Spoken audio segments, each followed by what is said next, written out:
Appreciate it. Good to see you. Thank you very much. How are you? Good to see you. Thank you. Thank you very much.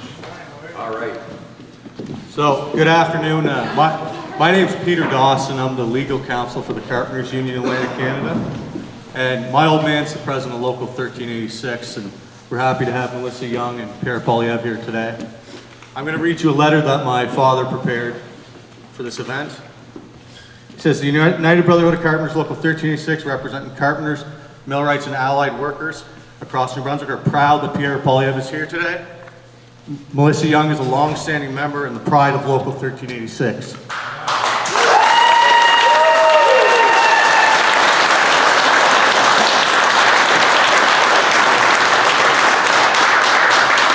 So Melissa started working for the Carpenters Union straight out of college, and she's in our union administrative ranks. But make no mistake, she can still swing a hammer. Throw it. Over her tenure with the Carpenters, she oversaw the training of hundreds of members, and then she later worked for the apprenticeship branch of the post-secondary education training and labor with the provincial government, where she harmonized the apprenticeship across Atlantic Canada on behalf of the Council of Atlantic Premiers. Melissa then moved to lead the International Brotherhood of Electrical Workers and would later meet the Ontario Progressive Conservative Labour Minister, Monty McNaught. Monty was first the Conservative politician in Canada to build an alliance with the private sector unions, a transformational leader with the catalyst to change inside the Canadian Conservative movement. On the advice of the International Brotherhood of Electrical Workers, Monty appointed Melissa Young as the inaugural Chief of Skilled Trades Ontario.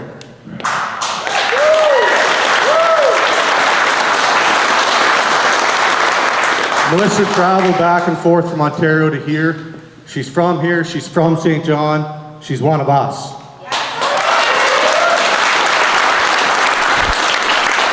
She worked tirelessly with the Ontario Labour Minister, David Pincietti, who has emerged as the greatest champion for workers in Canada that we've ever seen.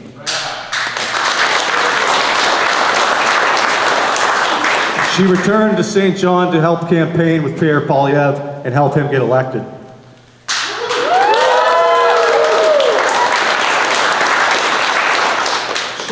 Pierre Poilievre chose Melissa Young for this St. John riding. He chose the pride of Local 1386.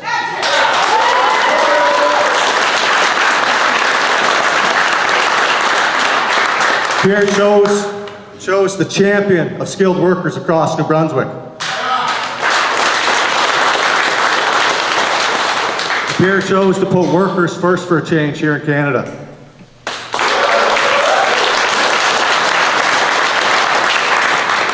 Both these people behind me, they understand that the union members work very hard every day, paying their taxes, building our communities, and raising our families. Yet our standard of living is falling under the past 10 years of the Liberal government, and we all know it. Housing prices have doubled, creating a fundamental injustice where the carpenters can no longer afford to live in the houses that they build. I want to reread what my father just said, my old man just said. Carpenters who build houses in this country can no longer afford to live in the houses that they build. It's not right. Since day one of Pierre Poilievre's leadership campaign for the Conservative Party of Canada, he has been a tireless advocate to reverse the injustice, and Melissa now joins his team. Pierre has worked hard to learn about the concerns and issues faced by workers in countless visits to union halls. This isn't the first time this man's been here. It's not the first time I've met him or the unions have met him. Through careful listening and thoughtful action, Pierre has transformed the Conservative Party in Canada to a force committed to effecting a positive change for workers.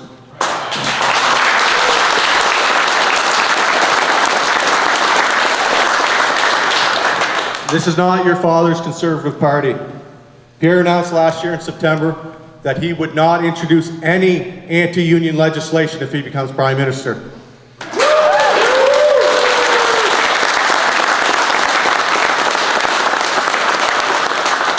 Pierre's pro-worker agenda includes some of the following that all of us here know about, but some Canadians may not.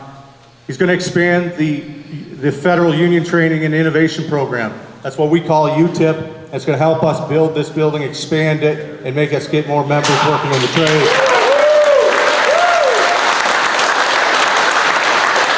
It's going to reinstate and double the federal apprenticeship grants. And that means that we can have more tradespeople building more houses, reduce the cost of housing.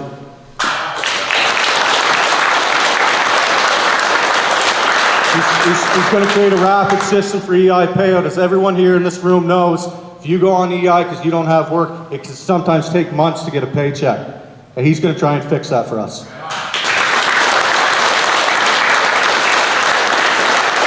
He's going to harmonize the training certificates across provinces. Right now, everyone knows here, if you want to go work in Newfoundland, Alberta, even if you have fall protection, you got to get recertified every time you go to a new province.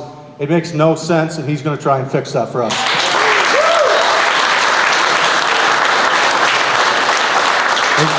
He's going to try and increase tax write-offs for traveling trades workers. This means anytime someone goes to Alberta, they can only claim so much travel pay under the current CRA standards. He's going to try and fix that for us well.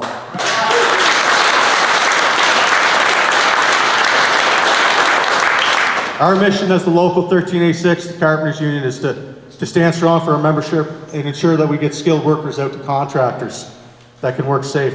There's no question that Pierre and Melissa are on side and going to help us with this mission.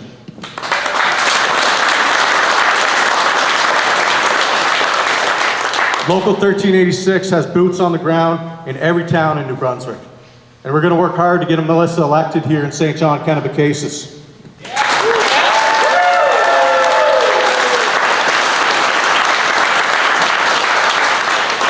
Melissa Young is one of us from the trade union movement. She's had our back, and we're going to have hers come April 28th.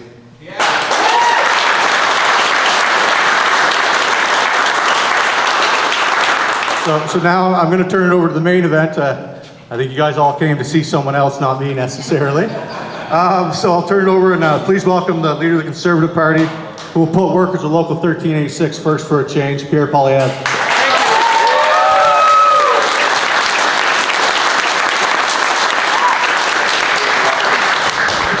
Thank you very much to the Carpenters. Who's ready to get building? Who's ready to axe the tax? Who's ready for a pipeline to St. John?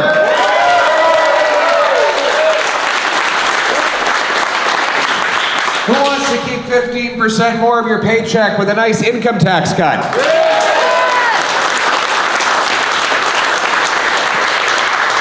Who wants to keep your hunting rifle?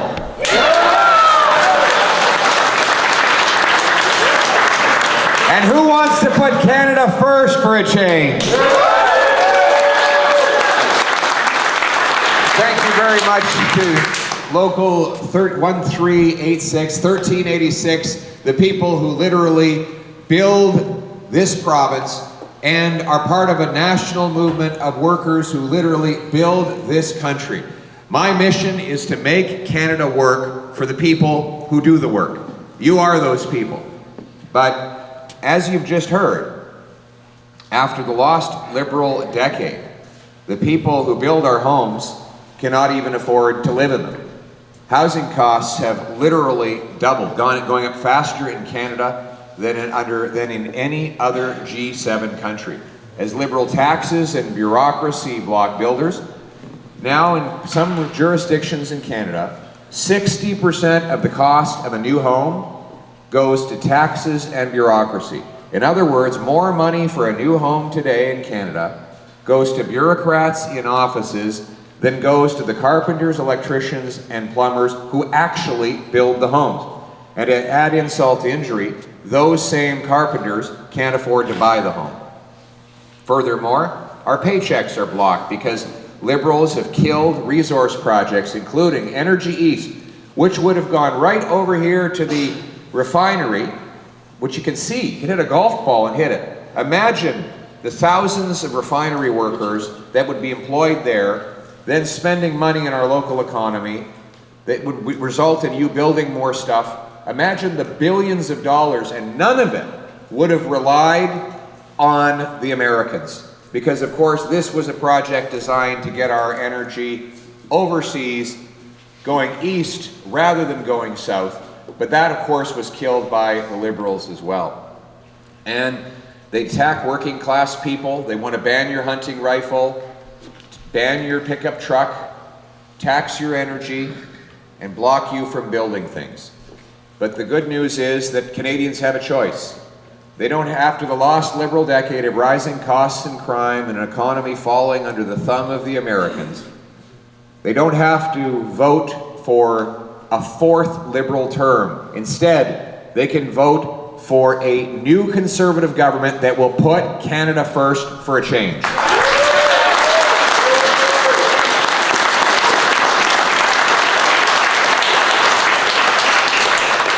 Pete and the family have been so good to us in supporting the workers here on the ground. Debbie Romero, I don't know if she's here. Is Debbie here? Her son's here. Her son's here. Okay, where is he? And her sister. Okay, there they are. Thank you very much. Good to have you guys out.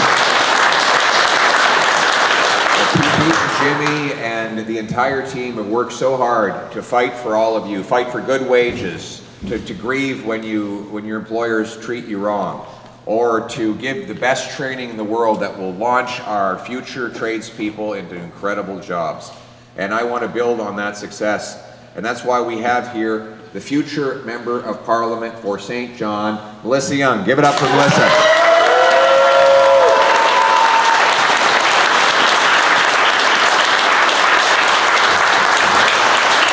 Melissa's going to help me with my plan. I call it Boots, Not Suits. You heard this incredible plan? What we're going to do is restore the $4,000 apprenticeship grant to help our young people with the cost of working through an apprenticeship.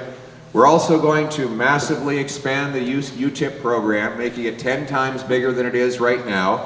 This will sponsor 350,000 training positions for young apprentices and others who are working to learn the trades. This work will happen and this training will happen in halls just like this one, where young people will be able to come out and learn the craft from the people who know it best. And that will propel them into powerful paychecks, incredible jobs. They will bring home these paychecks paying lower taxes. Nous allons supporter des bottes et non pas des cravates, en supportant des syndicats pour former 350 000 jeunes apprentis et en redonnant le 4 000 $ de bourse pour chaque apprenti à travers le Canada pour qu'on puisse avoir des plus grands chèques de paie et renforcer notre économie face à Donald Trump. On top of that, we're going to back up our apprentices and our tradespeople with the freedom to move and work around the country.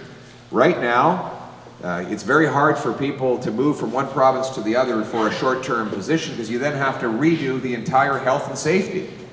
Even though you've done the course already in New Brunswick, you go to Fort Mac, you might have to blow the first 4 days unpaid taking a health and safety program that you've already taken in a different province. So Melissa has agreed to an assignment that I've given her, which is to go and get all the provincial regulators lined up to one simple harmonized system.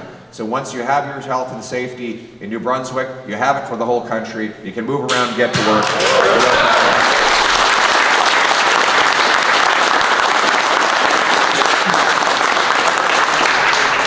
We're going to create a special apprenticeship class for an EI payout, so it's faster. You don't have to sit around waiting without an income, wondering how you're going to put food on the table or getting a loan to pay your bills. You'll be immediately supplied with your payment so that you can pay your bills while you're getting trained up for an even better job. And we're going to bring tax fairness. Right now, a CEO can write off the full cost of his private jet, but a tradesman can only write off $4 grand to travel around the country. Some of you do 20, 30 trips a year, and that can cost tens and tens of thousands of dollars. The principle of our income tax system is supposed to be that you get to write off the cost you incurred to earn the income.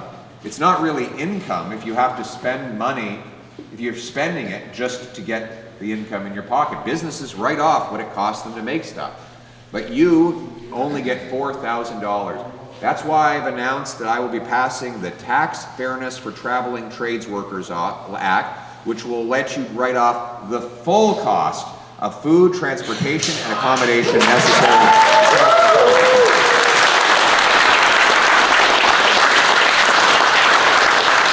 It's going to be part of what I call a big bring-it-home tax cut on work, investment, energy, and home building. We will lower income tax by 15% so that you bring home more of each dollar you earn and hard work pays off. We will take the federal sales tax off new homes and incentivize municipalities to speed up permits, free up land, and cut development taxes to build 15% more homes every single year. Homes you will build and homes you will afford to live in.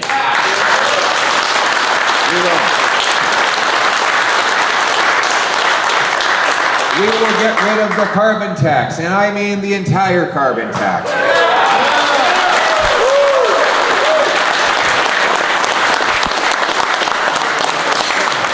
The Liberals are going to pull a fast one on you, very sneaky. They brought in this carbon tax, they raised it over 7 years, they have a law that's still in place that will allow them to raise it further. But what they're going to do is hide it from the gas pumps for 30 days leading up to the election in expectation that you're going to be grateful to them, that you're going to be fooled into thinking they no longer support a tax that they said was necessary to save the planet against burning, right? They think that you don't put out fires with taxes, you put it out with water, but I guess they missed that day in science class.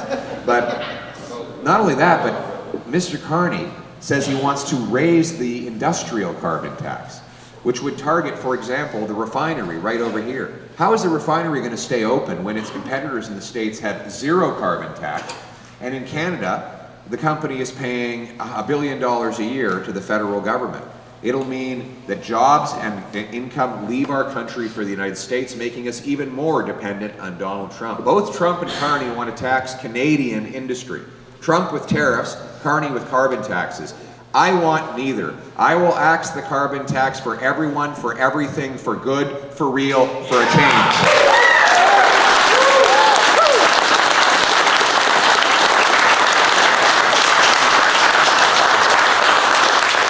And while $500 billion investment dollars have left our country for the United States during the lost Liberal decade of rising taxes and blocked projects, and while Mark Carney stashes his company cash away in Bermuda so that he doesn't have to pay taxes here, the taxes he forces on you, we want to bring the investment dollars home.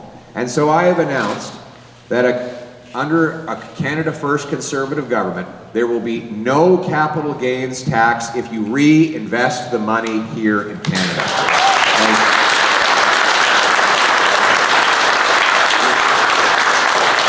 Carpenters, for example, if you build up a house, you sell it off, or you buy a house, do some renovations to improve it and resell it, you'll be paying no capital gains tax as long as, one condition, you take the proceeds of sale and you invest it in Canada, maybe building yet another house.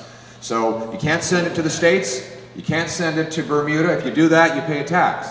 But if you bring it back home to Canada, you'll pay no tax, and you can keep rolling over and rebuilding your investment. One day, when you decide to retire and you divest for good, at that point, the tax will be paid, the government will get its pound of salt. In fact, with all the growth that happens in the interim period, there'll be more money to tax. But that'll mean more wealth, more jobs, more money back in this country. It's time to put our economy first. That means passing a bring it home energy plan as well. So today I announced that I will support and bring into place a national energy corridor. It'll be a pre-approved corridor from east to west that has all the permitting in place with clear standards and specifications so that business knows exactly what it has to do to build pipelines, transmission lines, rail lines, bridges, and roads from east to west. That will allow us to move our great Canadian energy from the western Canadian provinces to eastern Canadian. Of course, it's going to be St. John, because St. John is the energy refining hub of the country. We're going to have what I call shovel-ready zones, pre-permitted areas where it's all, the businesses don't even have to apply for a permit. The rules and the territory is already written out, published online, and legally binding, so we can get building things in this country again. We want to bring home production and paychecks to our people. We want to put our country back in charge of its destiny. We've got to stop depending on the Americans. Right now, we're in frankly a pathetic position after the last Liberal decade, where Trump knows that he has 75% of our exports, 100% of our gas, 90% of our oil. That has to stop. We're no longer going to bend our knee to the Americans. We're going to rebuild our country. We're going to bring home our jobs, and we're going to stand on our own 2 feet so we can stand up to anyone that gets in our way. We will rebuild our military.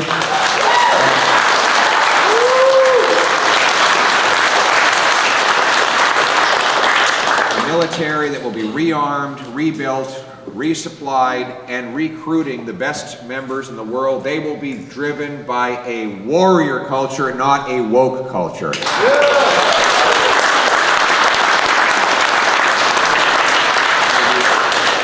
We will trade with each other, build things for ourselves, build homes for our youth. We will be a sovereign and united nation right across the country, dedicated to Canada's promise, a very simple promise that hard work gets you a great life in a beautiful house, on a safe street, protected by brave troops under a proud flag. That is the Canadian promise. That's what it means to put Canada first for a change. Let's bring it home.